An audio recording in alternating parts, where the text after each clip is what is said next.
What's up? So today we're going to be going through a bunch of different incelcore artists, and I'm going to be picking their best song, at least in my opinion. Please leave yours in the comments down below. Also, real quick before we get into it, I want to shout out on the post section of my channel. There'll be like little header to my channel, and there'll be different columns. One of them is the post, alright? I posted a little poll of which album you want me to review next.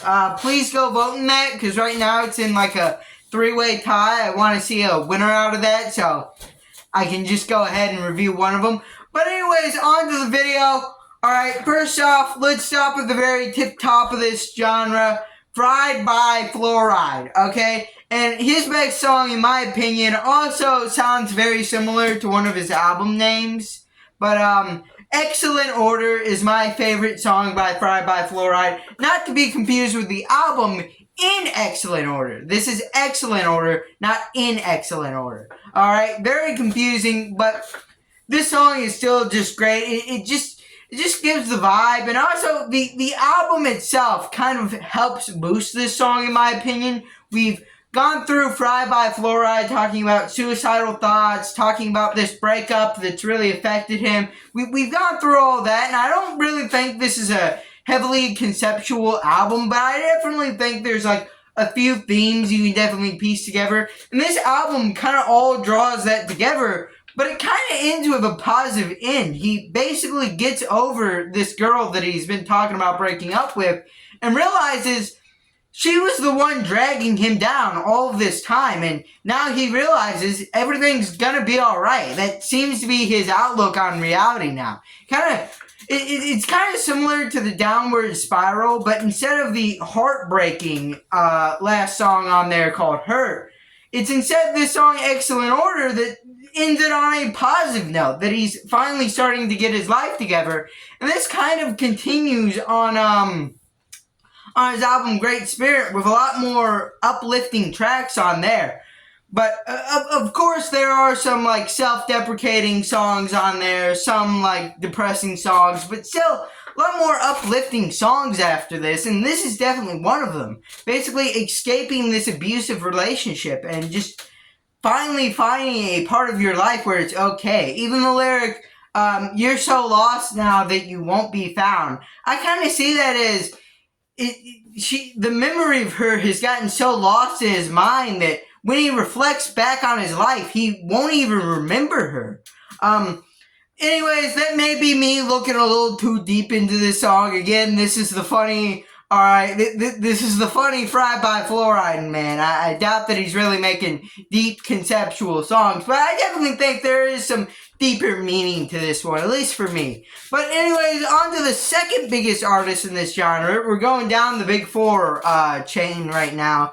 Heartbreaker. Now, Heartbreaker, admittedly, I haven't listened to a lot of his music. I may not be the biggest fan, but I tell you what song I am a huge fan of, Falling For It. Now, this is one he released more recently, but it's just so good. Again, similar to the Fried by Fluoride song about leaving a relationship. But yeah, this one's just good. The guitar riff, the lyrics, the vocals, it just all kind of comes together and works for him.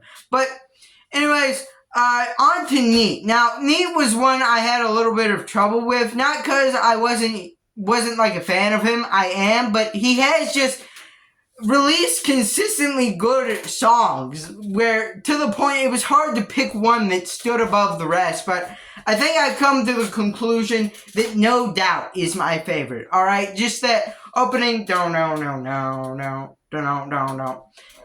opening little guitar riff there, the whole song, the chorus, the little verse he gives us, the little part where it kind of tones itself down, and then the drums build the beat back up for the return to the chorus. That part sounded awesome. It genuinely just is a really great song. But onwards to Crust Socks, alright?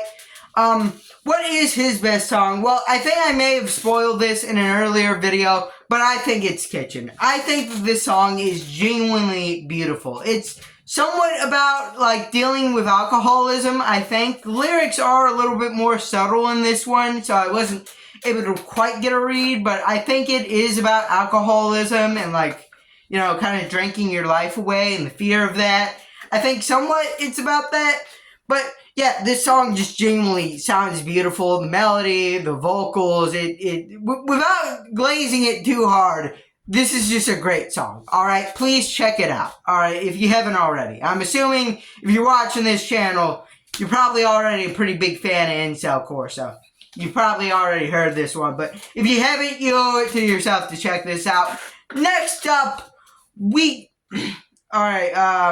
that's the big four. On to Edgemaster 42. Alright, now, he's obviously released generic incelcore songs. It's basically become kind of an anthem for incelcore, a self-deprecating anthem. But I'm not going with that. I'm actually going with one of the songs he released more recently called Playing Hooky, featuring Def Tech. I think that this works so well. I mean, I'm not really the biggest fan of hyperpop. I think Edgemaster does a good job of integrating it with incelcore, but I'm still not the biggest fan of hyperpop. But this takes a more scenecore / hyperpop route, and it just really pulls it off. Even the little do like little bridge between the verses from Edgemaster and Def Tech works. The chorus is catchy and high energy. Yeah, just a really good song. Please go check it out. And speaking of Def Tech, what is Def Tech's best song? Well, in my opinion, I think it's Still Sick. I mean, it does a great job at what Def Tech does a great job at. It's the perfect Def Tech song in some ways. It is a remaster of Sick. This one's Still Sick. It comes off of his Def Tape. I believe that's what it's called. Def Tape EP. It's a remaster of one of his songs he released about a year before this. And it's got better production. I think it's just better all around. It does a good job at having those clean vocals layered in with those more loud, screamy vocals. The chorus is powerful. It just works so well. Moving on to some more old heads, alright? These people, well, I know at least one of them disavowed the scene. I think the other left at some point. But anyways, moving on to the old heads. Negative XP. Now, I've trashed Negative XP a lot on this channel. I did a whole review of Gamer 3 where I trashed it. And frankly, I was still being too nice to it because that was genuinely horrible. Alright? I don't know how my def got a 2 instead of a 0, alright? I was being a little too nice to it, admittedly. And I know that was only 3 weeks ago, but still. Admittedly, I was being a little too nice on it. But anyways, I think his best song actually dropped a month after that, which makes Gamer 3 so confusing to me, alright? He clearly could write good songs. He just chose not to, and we got Gamer 3. But anyways, what is this song? Lost and Found. Now, according to YouTube, it dropped a month after, Gamer 3, but that could be wrong. It could have dropped earlier on SoundCloud. But this song is just so cool. I don't like how it's kind of implied to be a diss track against incelcore. Like, I was trying to appeal to the wrong crowd, part of town, going nowhere, hellbound. Again, a very catchy song, but, you know, considering the context of him disavowing incelcore, it's like, oh, is that like about us? But besides that, this is just an incredibly catchy, hard-hitting song. I really like it. Check it out. Next up, Jezebel Glorably. Alright? I haven't talked about her much because she's like one of the most infamous incelcore artists. If you watch one of those half-assed incelcore videos, they'll mention like 2 names. They'll mention Negative XP, Jezebel, and no one else, alright? But anyways, I do like a lot of Jezebel's songs, but I'm going to go with Loser to be her best. It kind of gives that, hey, it's okay to, like, go back to nostalgic things as an adult without being totally cringy like those guys who say animation is cinema on Twitter. You know what I'm talking about? Alright? Without being totally corny and actually being a pretty good song. It also has a music video that I'd advise you not to check out if you're like epileptic epileptic.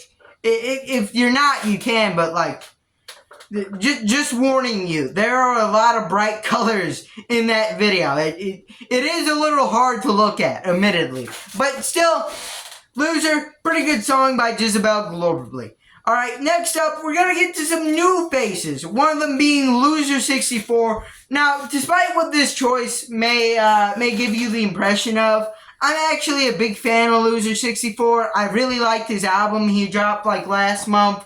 I really like a lot of other songs by him. But my favorite, the one I'm going back to the most, is eGirl195. I know it's his most popular, and this may be like an oh brother to like the other fans of Loser64, but this genuinely is just like an incredibly catchy, high energy song. It's just the perfect song, alright? For what it wants to be, it just executes that near flawlessly, alright? So, eGirl195, best Loser64 song. And next up, we're going to Blad. Now I know Blad has some allegations around them.